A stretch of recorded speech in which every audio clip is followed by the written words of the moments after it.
What's up mga kamaster?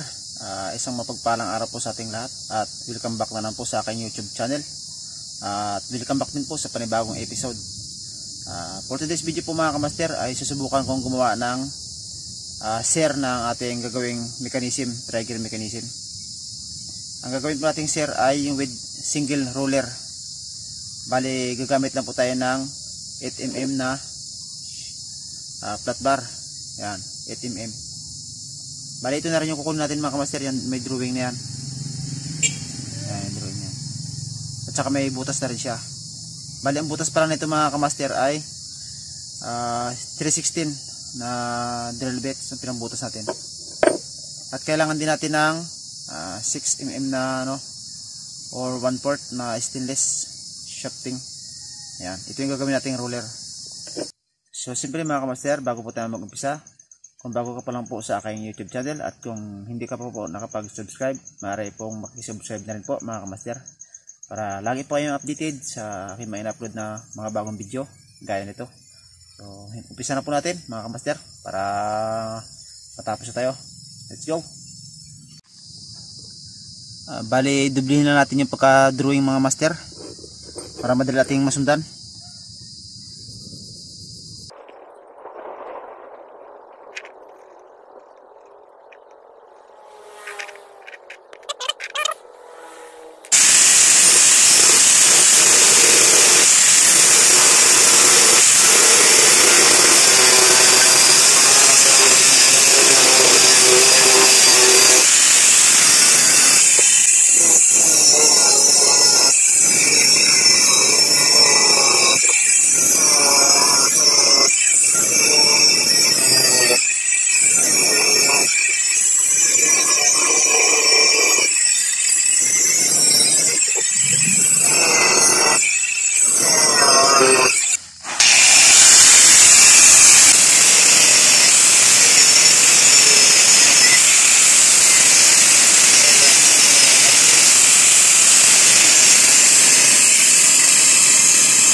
Hindi na lang mga kamaster, dito na lang sa likod at saka dito sa ilalim para makuha na natin yung forma,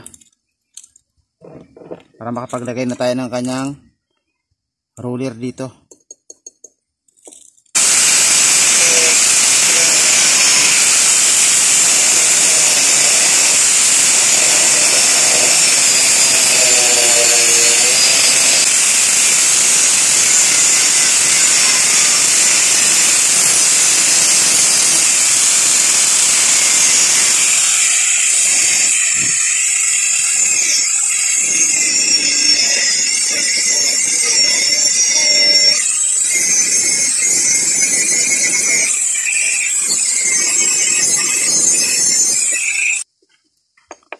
Finish na lang mga kamaster para sa ating share with single roller. Bali pakita ko na lang sa inyo mamaya mga kamaster pag medyo malinis na. Pero yun na rin yung forma nya. Bali tanggalin ko lang muna yung mga kanto-kanto. Bali ito na po mga kamaster yung ating share. Ito na yung kanyang design.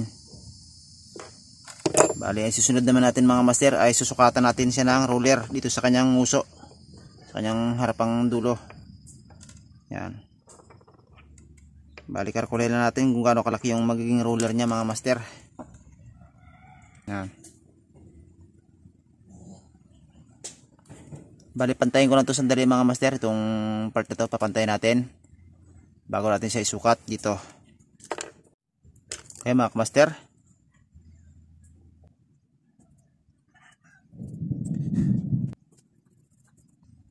Ito mga kamaster ang ating magiging kanyang roller.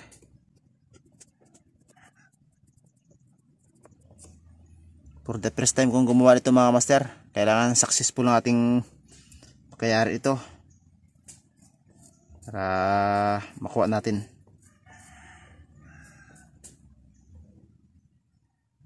Yan. Bali mamaya natin ito putulin mga master. Uunahin mo natin ikat itong pinaka hole nya.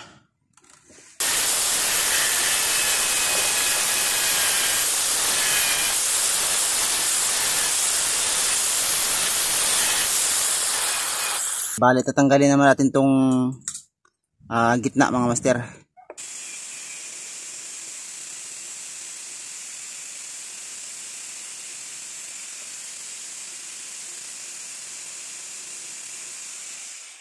Yan mga master, tanggal na. Bali, sukat natin dito para tama natin puputulin yung magiging roller nya. Sundan na natin tong guhit ito mga master, yung guhit itim na yan.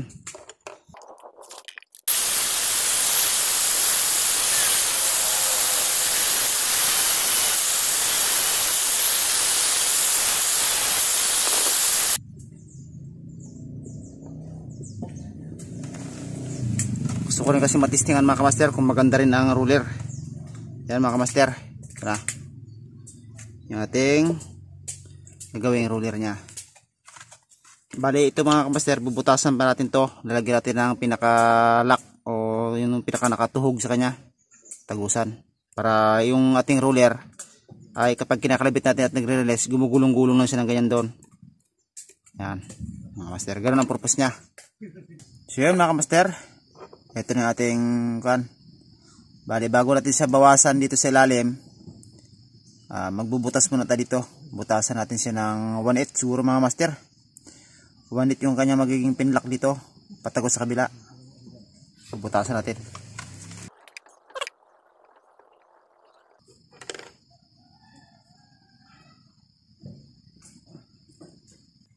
Bali, punsunin natin ng pako.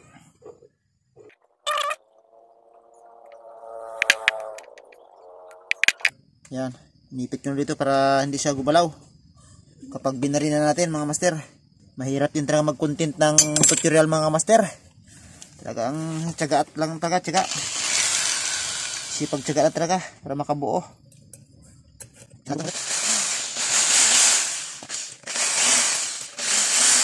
Kali 1/8 na nating pangbutas mga master. Yan mga master, butas na. Putulin na natin. Magawa tayo panibagong roller.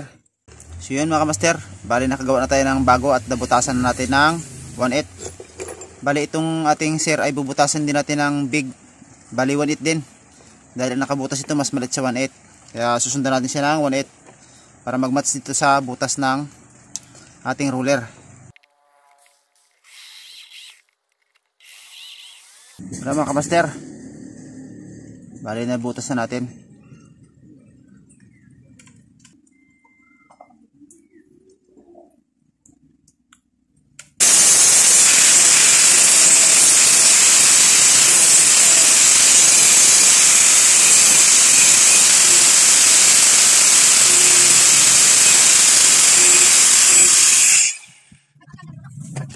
Subukan natin mga master, tuhugin ng 1/8 na drill bits.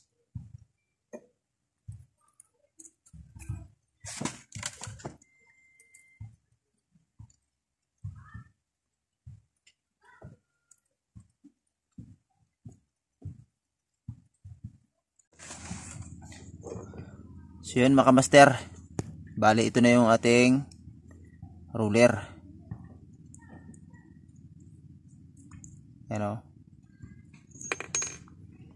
Bali mas maganda pala ang ruler mga kamaster. Batay sa na experience ko ngayon, ang pinakamaganda palang gawing ruler mga master na stainless ay yung 8mm na shafting na stainless.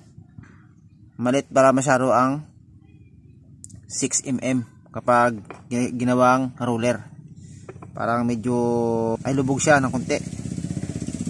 Yan, parang medyo lubog siya ng konti.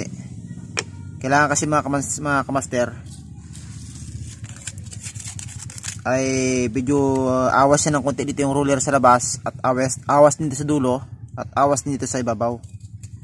Yan ang bagya. Ito mga kamaster medyo may allowance na ng konti pero bitin talaga siya. So ang kailangan pa natin ilagay dito ay 8mm. Bali first time ko na kasing gumawa mga kamaster, pero yung forma ay nakuha ko siya, nakuha ko na rin. Bali bitin lang talaga siya sa laki ng ruler kasi ang ginamit natin ay ano lang, ito 6.5mm lang, napakaliit. So sa sunod na gawa natin mga master ay 8mm ang ating gagawin na pang ruler para dito. Pero siyempre tapusin na rin natin to para makita nyo na rin. At talagang napakahirap din pala to mga master gawin kumpara dun sa ginagawa ko na walang ruler na trigger mechanism na reverse. Yan. Bali tuhugan na natin mga master ng ano, bali salpakan natin siya ng 1/8 na shafting, yung ating pang pinlock dito para yung ating ruler ay pumirmis na lang dito mga master. Yan. So yun mga kamaster, ito ay 1/8 ng ating shafting na stainless. Bali ito yung ating gagamiting pampinlock dito.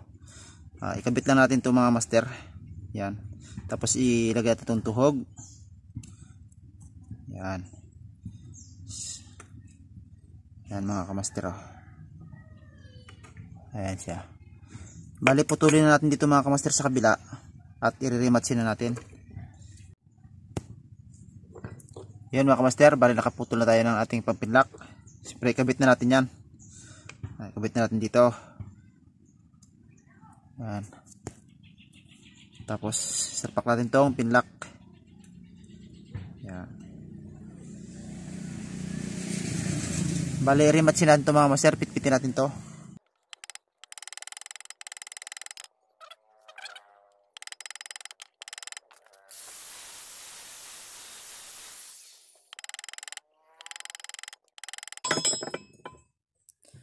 So yan mga kamaster, bali umiikot.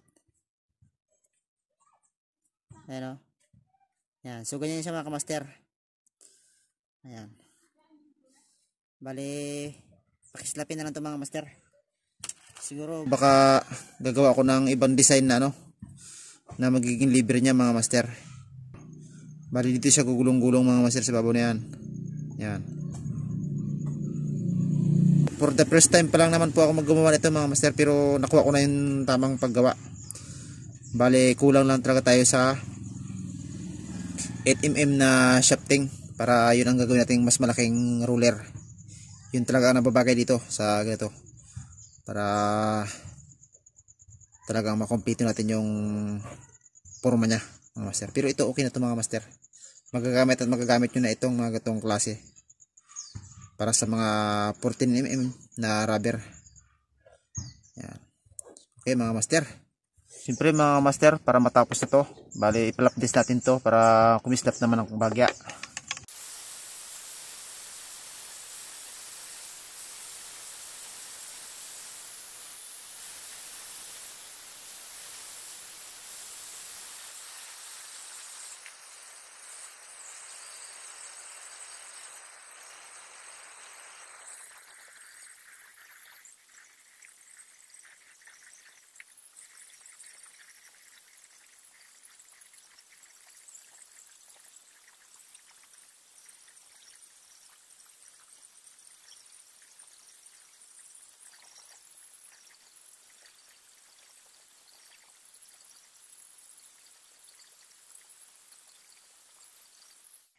So yan mga kamaster, okay na. Bali wala tayo kasing bapping soap kaya hindi natin mapakaslap ng maayos. Kaya flap disc lang yung ginamit natin, pero okay na siya mga master. Yan. Bali malit tong ating maigsi itong ating lever para mga master, kaya sa susunod na episode ipapakita ko na lang sa inyo yung pagbuo nito para makita nyo na rin mga master. So ito lang muna ipapakita ko ang paggawa nito, pero na challenge ako mga master gawa ng medyo may kahirapan din pala sa gawin. Pero ngayon nakuha na natin yung pagbuo nito, ay sa susunod din na tayo mahirapan mga master. Yan. Yan ang magiging forma nya para maka-try din, makagamit nito. Sabi nila malambot na itong gatong yung roller. Yung iba naman mga master, double roller. Roller din dito sa lever at saka roller din dito sa taas, kaya maganda siya gamitin, sabi ng mga nakagamit na. Yan. So yun mga kamaster, So hanggang dito na lang po muna ating video. At talagang nahirapan din po ako sa paggawa nito mga kamaster. Hayaan nyo mga kamaster, sa sunod na episode natin at ipapakita ko sa inyo na gagawa tayo ng mas maganda. Bali ngayon ko lang naman ginawa to at pinaka first time ko lang talaga mga kamaster. Kaya ito lang, pagpasensya nyo lang mga kamaster kung ang aking naipakita ngayon sa aking tutorial hindi man masyadong kagandahan, pero darating din ang araw mga master, tiyaga lang at makukuha rin natin ang tamang design nito. Yan. So salamat po sa inyo mga kamaster sa inyong panood, sa inyong walang sawang suporta, lalo na po sa mga solid supporter ko at sa mga viewers ko na sumabaybay po sa akin hanggang ngayon. Mula pagkaumpisa ako nag-vlog hanggang ngayon, ay maraming salamat po sa inyong suporta mga master. Yan. Ingat po kayo palagi at God bless to all. Salamat.